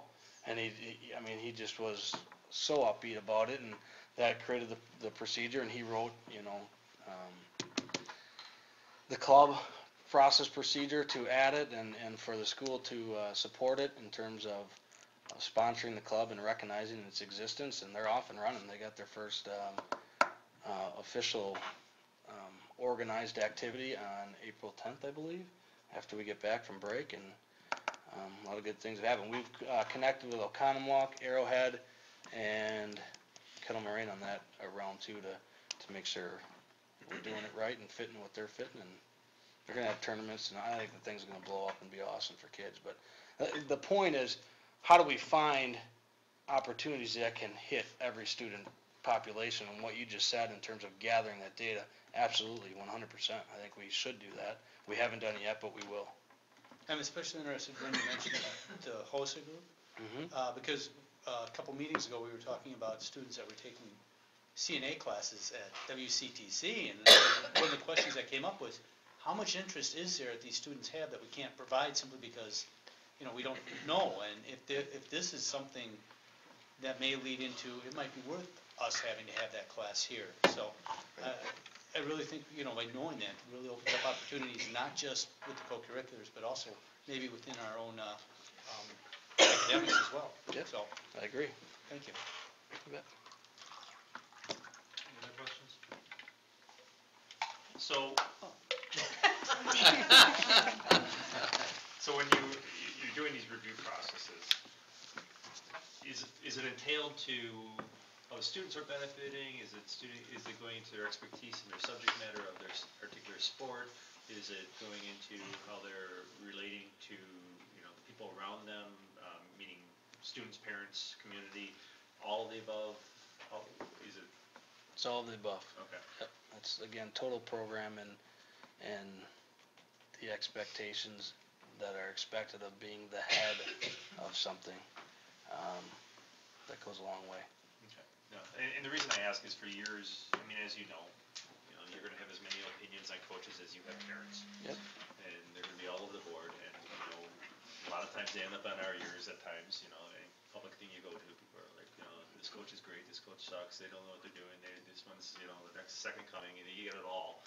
And my wish for this has always been to get a review process in place, because eventually those things will play itself out if we have a good review process. We have one for us, I wanted it, I know it's a lot of work, but I wanted it pushed down to our coaches as well, because eventually the products will, at least we'll have data and, information to go back on, Yeah. Well, they go through a review process, and what you're saying is not playing out, or it is, and you just gotta make changes at that point, or not necessarily make changes, but put on a corrective action. Correct, professional growth, yeah.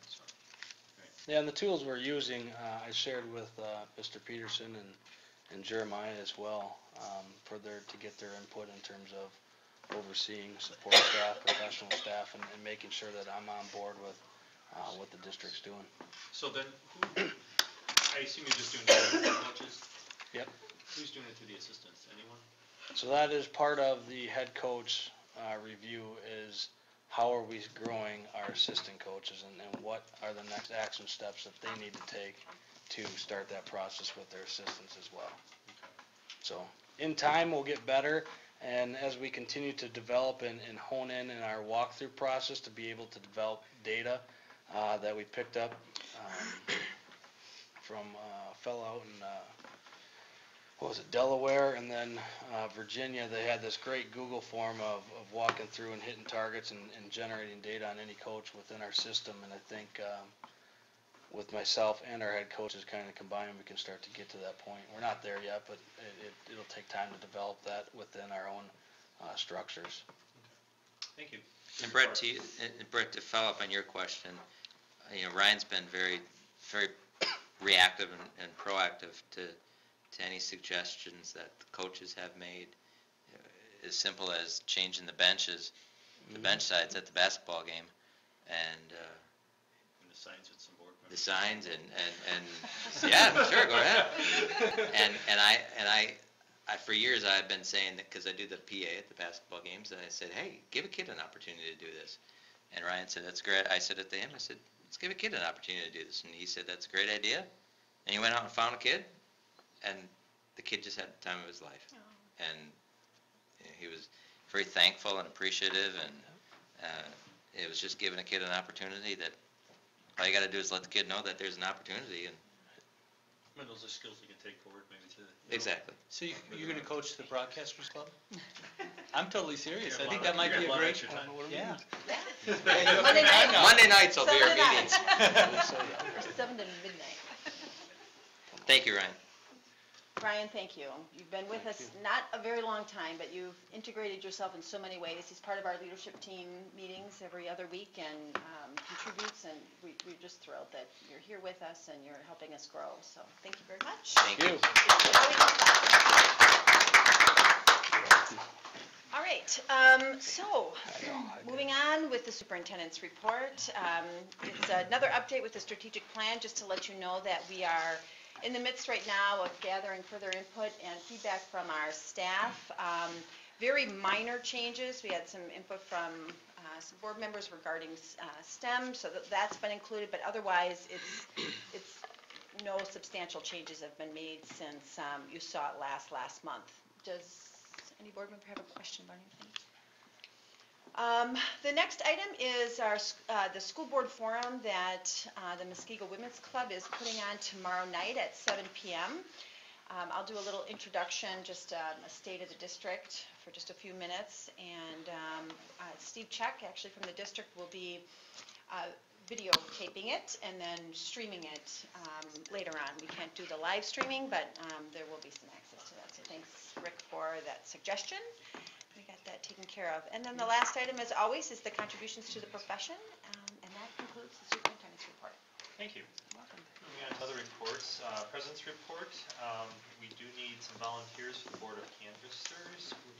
Eric is the acting clerk, and he's on the ballot, so, or he is the clerk. So I need to appoint a acting clerk, and I'm looking for volunteers. I'll be one. Perfect. April, it says right here, April 9th. It's a Monday. So my question, Darlene, is does it have to be on the 9th, or can it be on the 10th? It can be on the 10th, but that is the absolute ultimate deadline. It has to be completed by 4 p.m. on the 10th. Okay, just wanted to know, because it's the Monday after spring break, we might be limited, so. I have one volunteer. Do I have a second? I cannot, I will be out of town. I got one, do I hear two? I got one, do I hear two? And you're gonna be running your district. And I'm gonna be an auctioneer too. We can make it anytime. On Monday night. We'll make it fit if you're gonna volunteer. It's the week after, yeah. It's the Monday It's the week of, I don't think we could get 3 people in town here. Yeah, I just can't do it during the day, otherwise. What time are you available? I will not be in the, I'll have to make it Tuesday. plan, yeah, Well, I think you just need the acting clerk as a board member, and then you could have up to 2 community members, is that correct? So if we need to. If other people. Doesn't necessarily have to be people from the board. It can be Okay. All right, so right now Dean and I will do it, and we may need to find a volunteer for the third. There's people here that I'm sure could volunteer, right? I think you might know somebody. Mr. DuPont. You two can't. No, on the other side of this. Go to the wall. Maybe a spouse of somebody. Maybe. Oh, Out there in a cubicle, I'm sure there's somebody that lives. All right, so I think we're set. And I'm just gonna reiterate what Kelly said tomorrow night is the voters forum. I believe, early voting has started, this week, so if you're gonna be gone on spring break, make your vote count and get out there and vote now. Vote early, vote often. I think that's it for my report. Any other board member reports? Hearing none, moving on to item 10, resolution action items, 10A, 2018-19 budget assumptions. Motion to approve the 2018-2019 budget assumptions as presented. So moved. Second. Discussion. No changes. There have been no changes. So Mr. DuPont, you're sitting here with a big pocket folder, so do you have any questions you would like to? Are you the budget assumptions for 17-18 or 18-19? 18-19. Okay, you What? said 17-18. Oh, motion to approve 2018-2019 budget assumptions So as moved. presented. Well, does the first and the second agree with that? All right. Yes. Thank you. So, thank you. Does anyone have any questions? If anyone from the audience has questions, they could fill out a card and then direct us. So health insurance, 2%. Yes. That's just amazing considering how much the increases have been over the past before we went self-insured. Well, that's an assumption. Yeah, but I mean. It is an assumption. Julie's assumptions have been pretty good in the past. I mean, It is an assumption, yes, we have to be obviously careful because being self-insured, that can swing at any moment. We were at 0 last year, and I think that there's been a lot of shifts in the way that we are doing things with our insurance. There's steering toward the clinic, which has helped significantly, and again, those clinic costs are built into that. And so that has really helped, and we're just trying to do more things to make people aware of how they're using insurance. So we've been doing really well. We want to continue to do that. But at any point, that can change. So that's what we're building on now based on our current numbers, and those numbers can change through September. I'm just amazed.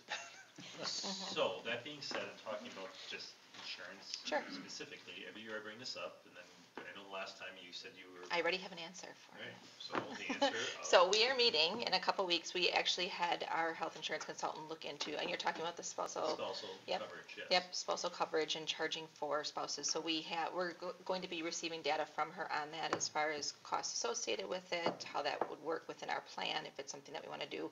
We'll be bringing that back with some specific modifications that we'd be looking for insurance to the board for approval. That is one topic. Okay. So it will happen before the end of May. Okay, and just to be clear, what I'm looking for is just if spouses have options for insurance that if they don't take it, then they're gonna pay for it here. If they don't have options, I don't mind covering them. It's just, you know, a lot of companies are doing this in the private sector, so it's something we should look at. Any other questions on the assumptions or concerns, or is this a good roadmap to allow staff to move forward with the draw our budget? All right, hearing none, all those in favor say aye. Aye. Opposed? Passes unanimously. You have a map to follow. Thank you. Moving on to item 10C. Just kidding.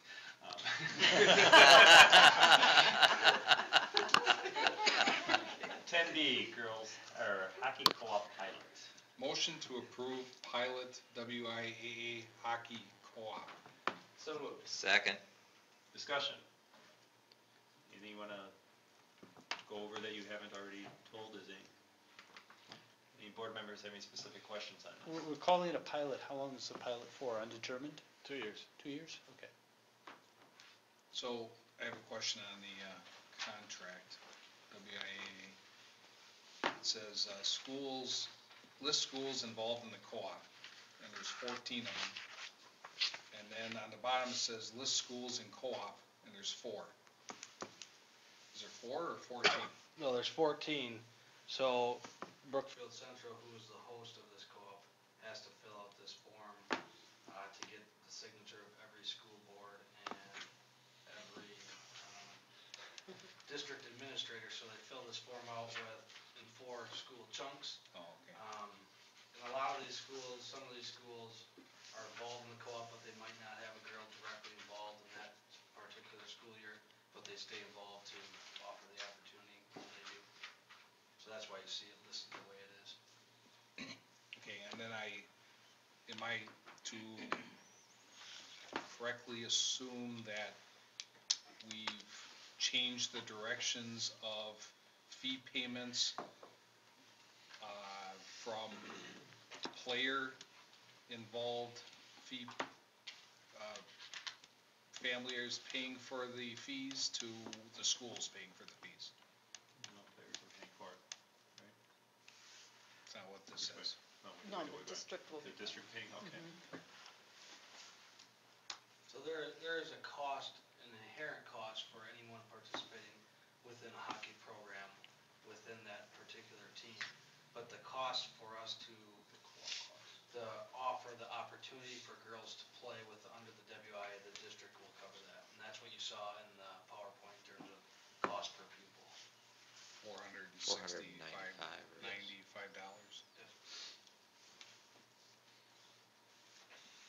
There are additional costs that the player's family would be paying for. Well, that's for any sport. Right, exactly. So we pay, we're paying the cost of, We're paying for the co-op. which the has 400 changed per- since 2 weeks ago. we're paying $465 times 2? Correct.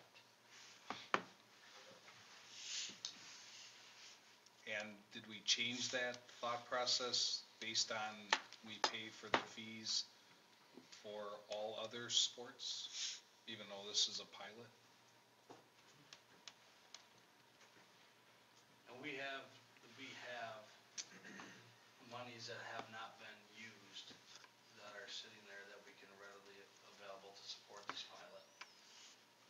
So we're not. You know, I don't like that answer, because, for instance, the boys and girls basketball team get $175 from the school to basically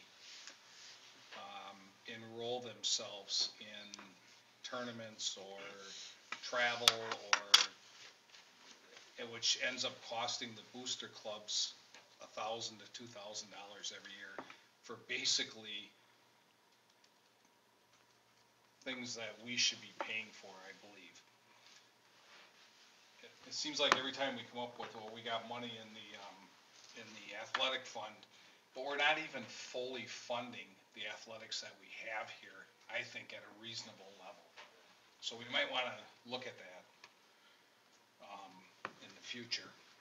And I'm sure, I'm a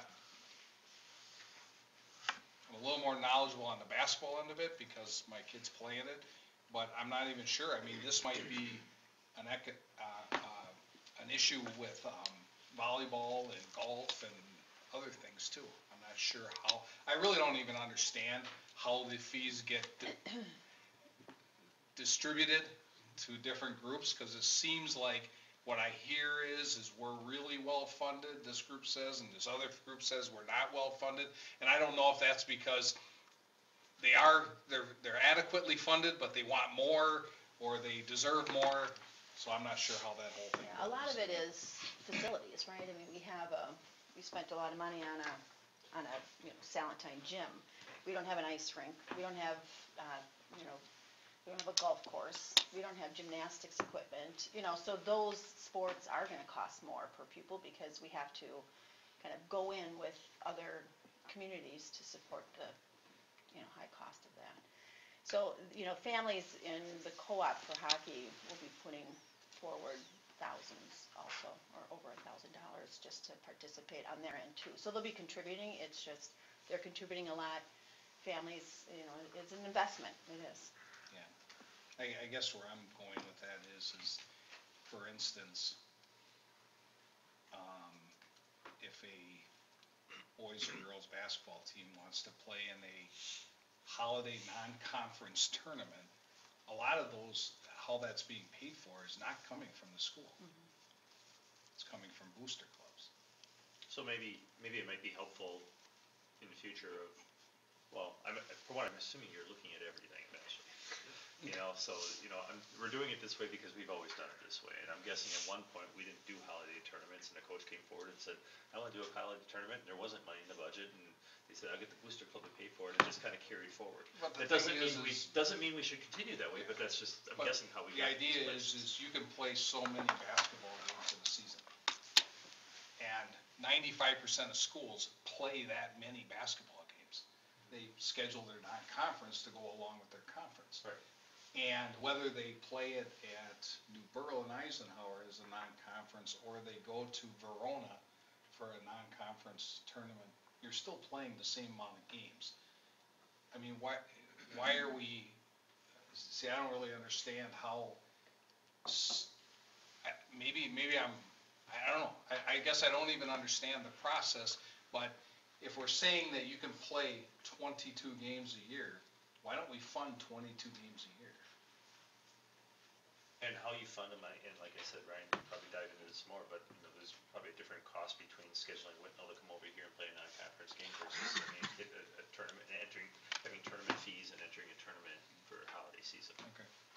But, like I said, a lot of stuff I'm guessing right now is being done because that's how it was being done, and it's Well, gonna I'm take sure time to that evaluate all this. this isn't the first time he's heard this, because I think he also hears it from all of his coaches also. So we're gonna look at everything, so to answer your question on how everything's funded from, we've had discussions on, can we take vans instead of buses? And how we doing what we're doing depending on the team. Yeah, there's a lot of conversations to be had, but we definitely, it's on the radar. We will address it in terms of, Dr. Thompson told me to do it back in September, to start thinking about it, that it's coming for the next year, and the total PDSA process of all our co-curriculars, and the budget's a huge piece of that. And I appreciate that. I don't want things done for the sake of doing, plan it and do it right. Any other questions on this? Hearing none, all those in favor say aye. Aye. Opposed? You have a hockey team. Go out and, Now, we're expecting you guys to do just as well as our gymnastics Yeah. co-op. Year one. Go ahead. Years, maybe. We'll do it. Thank you so much. Yeah. Now she has to go home and earn that 3.3, but she has a 3.8, by the way. All right. Thank you very much. Thank you. Ryan's done a phenomenal job. Thank you. Thank you. Just quickly on this, the conference is listed here, but what other teams are in this conference? In the Eastern Shores Conference, you have the University School Wildcats, the Fox City Stars, the Bay Area, I think that's Green Bay, Bay Area Warbirds, Arrowhead, Brookfield, Appleton United, and Lakeshore Lightning, which is Homestead. So essentially, anyone that has hockey plays in this, or is Anywhere in the there state? another conference around here? It's the whole eastern corridor of I-43 from Milwaukee to Green Bay, basically. Okay. It's amazing Green Bay still can't form a hockey. Schwabman can. No, that was good.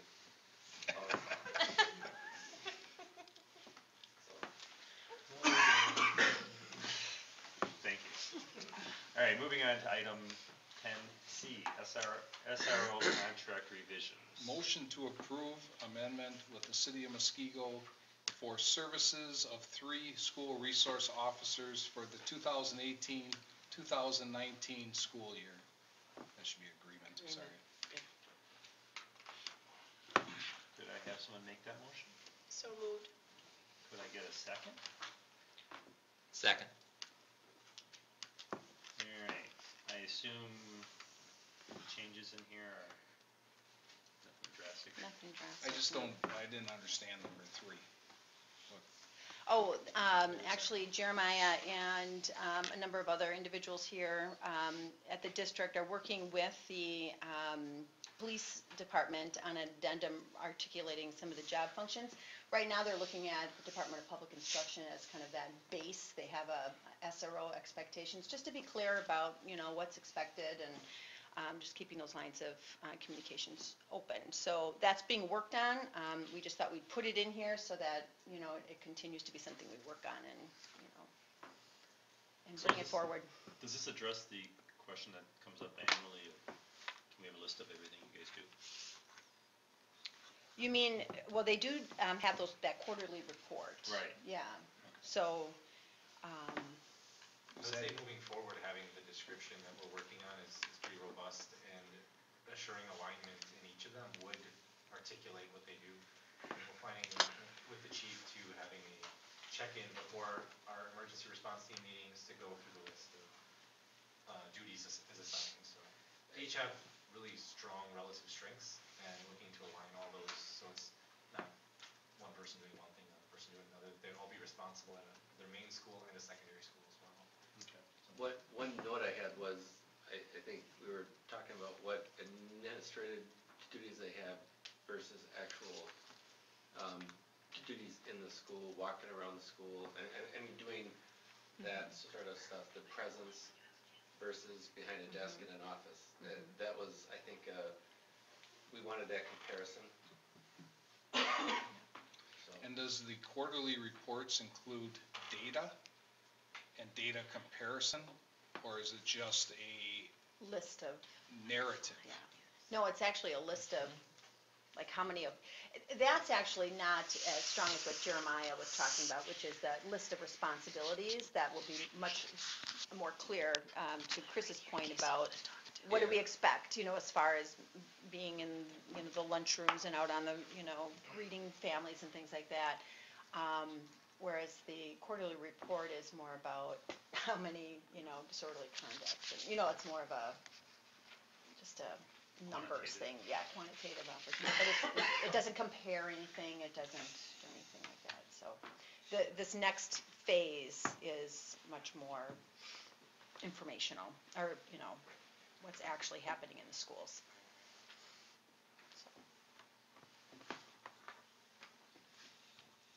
Any other questions? All those in favor say aye. Aye. Opposed? Passes unanimously. Moving on to discussion items, 11A, 2018, or 17. 18 budget? Should that be 18? Current budget, just the current. It's the current budget. Current budget. Okay. Any questions on the current budget from anyone? All right, moving on to 11B, employee handbook revisions. In front of you have a draft. Any points of? Wanna highlight any? So there's just a couple, a lot of these are just language changes and clarifications that we needed to make. But going back to the co-curricular conversation, we wanted to touch base. I'm going to refer you to page 17 of the document, not 17 PDF. So the actual page number 17 in the document, which refers to how we pay out our stipends for all of our co-curricular activities. And as Ryan had talked about, the process that he's been doing to look to update a lot of our processes and procedures within our co-curricular activities, we are also looking at that from a financial standpoint and how we're paying staff and what staffing looks like for our co-curriculars. So this year, there was a focus from an athletic perspective, and again, next year will be the activities and academic perspective. But within the handbook, we've always listed out co-curricular contracts as a percentage of a salary that existed in the old negotiated contract. What we were looking to do, and the goal at some point, was to look at our salaries that we're paying for our co-curriculars and look at them in a way that we look at all of our salaries. Are we at median? Are we comparable with other systems? We haven't had a co-curricular salary change for any of our coaches since 2011. So it is the time to do it now. We want to ensure that we're moving from what we have as a percentage base in here into just a flat dollar amount, so we know exactly what that is from an annual basis. So Ryan did a lot of research and pulled in median comparables and has prepared a model that we believe we can move forward with. What that means, though, similar to the teacher's salary compensation model that we have, we pulled all of that out of the contract because we want to be able to make modifications without having to constantly change the employee handbook. So our recommendation is just to leave in the activities as a percentage of contract in the handbook for this year until we're able to do a full study on it next year, and just remove the athletic components of it and move to a new co-curricular athletic salary model. Again, we want to not only look at changing, not all salaries, but some salaries to ensure we're being comparable, but also looking at number of positions. And so, again, the model itself, we are able to build into our overall personnel budget. We do, when we account for our percent increase, when we come to you and ask for a 2%, we do build in changes for co-curriculars. Those just haven't happened in the past because we haven't had a good basis to do that for. So, again, we'd like to pull the compensation for co-curricular athletics out of here and move forward with a separate model, and that is part of our overall personnel budget. So that's one very big change that we would be making within the handbook. I think we would like, when you finish that study and you make recommendations, I think we would like to see what the changes are going to be, not just we're going to absorb it in our next budget. And we can bring that forward as part of the personnel discussion through the assumptions, which will likely come in April for you. So if no one may know the answer to this, because I'm guessing they don't. So I'm looking at some of these old head coaching positions, and, most are at 10%, some are at 10.75. What makes... Yeah, so we don't know how necessarily this was built. It was negotiated, though, I can say that. And so those percentages were based on, I'm assuming, data that they had at the time. So the wrestling coach was on the negotiating team, and the baseball coach was not. Right. The model that we're looking at, and Ryan, if you wanted to talk more to it, but we looked at a lot of different variables that account for what those salaries should be. Again, regional comparables are number one, but also the time within the sport, the time that's required for the sport, and number of students that are participating, and all of that has to be factored in. And so there was a process that Ryan went through to put all of those criteria in place to really determine what coaching positions should be at what level of salary. And then how they compare and to be at median. Correct. Well, and I guess, yeah, I understand why it was like this years ago, but, the fact that it's a percentage of salary, so you could have, some higher paid coach, or a higher paid teacher get, it's just a percentage, it doesn't make any sense, because you could have a younger coach that's lower and that's a much better coach and more competent. True. Could that have been part of contract negotiations? Yeah, for sure it was, yeah. Well, that's why it's like that. Thank you, Scott. So, any other questions on the co-curricular? Besides that, there's really nothing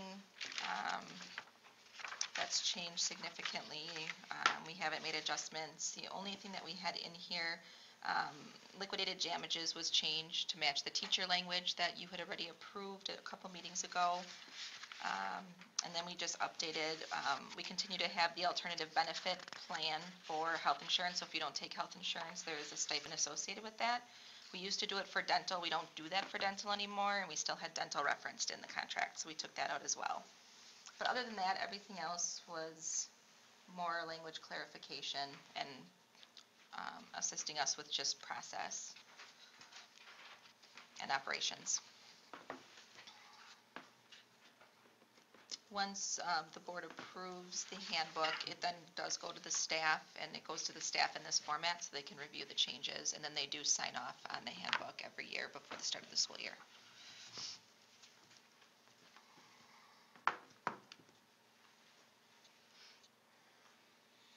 Any specific questions?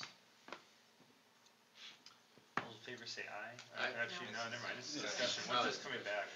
April 16th. Okay.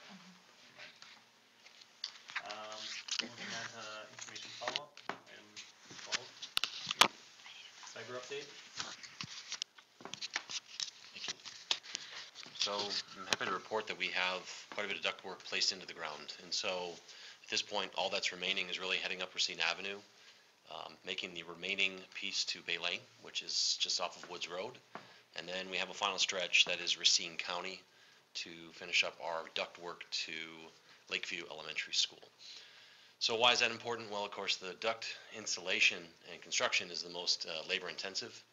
after that, running the cable through the ductwork is not obviously nearly as challenging. So it's a really good sign. Like I've stated before, the weather has been favorable for the crew. Our intercon construction team was off last week for safety meetings, so the work did not progress from that point. But again, starting this week already, they are heading up from Woods Road, up Racine Avenue, towards Mill Valley. And why is that a great thing? Well, again, it's heading in to all the buildings as we had planned, and I would say, knock on wood, we're ahead of schedule, which is a really good place to be. The other part is that the interior piping, so all the outside work's happening, and over spring break, they're going to be bringing the cabling into each building. So we have to run all that into my office so I have as fast as internet as possible. And then if all goes well, maybe they'll put a flux capacitor in there too. But and then we did find out that we were in wave number 45 from E-rate, and they made their final decision to award a subsidy to the district of up to $335,000 to offset the cost of this project. So we had been waiting a year or more for that response from E-rate. And once again, it's official. E-rate has given their final decree, and they've awarded the district that up to, again, it's contingent on us spending up to the full amount that we had budgeted. So again, $335,000. So the difference that makes is a bit of history. When I first proposed this project, it was going to be up to $1.7 million. Then through the competitive bidding process, and now with the E-rate being applied, we'll be down to about $500,000. And at a rate of about $170,000 per year, which was the amount that we were spending already, or at least had budgeted, that means we can pay this off considerably earlier too. So our ROI is shorter. That connectivity to our new middle school is going to be also precious and important. And again, things are really moving along in the right direction. So again, appreciate the support of the board throughout this process. And I know our project is not complete, but of course a big key component to paying for it is now in place. So Congratulations. thank you. Yeah, appreciate it, everybody. Yeah, thank you. So where's our outside connection right now? Going to be coming in here? Yep, it's just going to go around the corner and actually go through Jeremiah's office, and then through my office and into our network closet. And then ideally, we will be hooking up to either Franklin or... Yep, there's two routes to consider. Franklin is one. Franklin School District, which is about a mile, that elementary is about a mile from where Muskego Lakes Middle School will be. And then they connect through Alverno College, so it's kind of a proxy, if you will. The other location is through New Berlin School District, and they have locations at Ronald Reagan Elementary School and a firehouse as well. A little bit greater distance, but it's more of a direct connection to the greater Waukesha County and City of Waukesha fiber connections, which are double redundant. So that would probably be our best option, and both district technology leaders are in the loop on that conversation too. So we have a meeting with what's called WECAN, not to be confused with the WECAN that does job hosting, right? WECAN is the fiber connectivity for Waukesha County, and so that meeting is coming in just a couple weeks. We can further discuss then. So Just out of curiosity, then you run a cable down all the way through the piping down to here, so you keep the connection here, you just run it through the actually, it would hit Mill Valley. As long as it would hit Mill Valley there, we're good either way. So it wouldn't have to make a run all the way to here. It would just come from our northernmost location at that point, or of course from Muskego Lakes. Either way, you wouldn't have to run a full run that way. So less expense, of course, as a result. So yeah. Any other questions on this? Thank you, Tony. Thank you. Thank you again, Tony. Yeah, thank you. Anything new on the health center, or any questions besides the stats that are listed? All right. I have another question, Do you have any, what's your other as question? long as Ryan and Jeremiah are here. Mhm. Perfect timing. Milwaukee Pulaski Stadium is getting turf. $250,000 of it is being paid by the Green Bay Packer Turf Grant Fund. You guys know anything about that? Maybe interesting to still look into. If you have a fully, well, I shouldn't say fully funded, if you have a fully funded turf program on your end, the Packers will kick in $250,000 towards that project.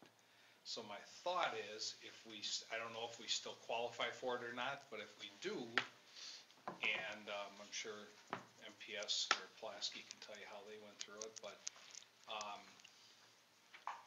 maybe we could pull back some of the impro funds for the the scoreboard that you were talking about and put the Packer turf grant funds towards the turf. So, to touch on that, NFL has a lot of grants with those type of things. I know they do one for equipment and such for programming as well. They also have the NFL coach grant, some of the things in which I've applied for and gotten in the past. We will look into it, so know that we're definitely gonna look into it. My gut response to that is we're gonna have a hard time qualifying for it because Muskego Norway Schools is not MPS. Yeah. I don't know and how that's else to say kinda it, and what I was that's, thinking also, but I just Right. would hate to Yep. leave that stone unturned and then find out that your scoreboard could almost Right. be fully funded. great point. We'll make sure that we look into it and know that it's an option or not. Pulaski, it's well deserved, because if you ever see, we played at We've played Pulaski. there before. Those rocks on the field. Yeah, but the place is perfect here. Okay, thanks. That's all I have. Any other requests for information follow-up, teacher? Hearing none, could I get a motion to adjourn? Someone. All those in favor say aye. Aye.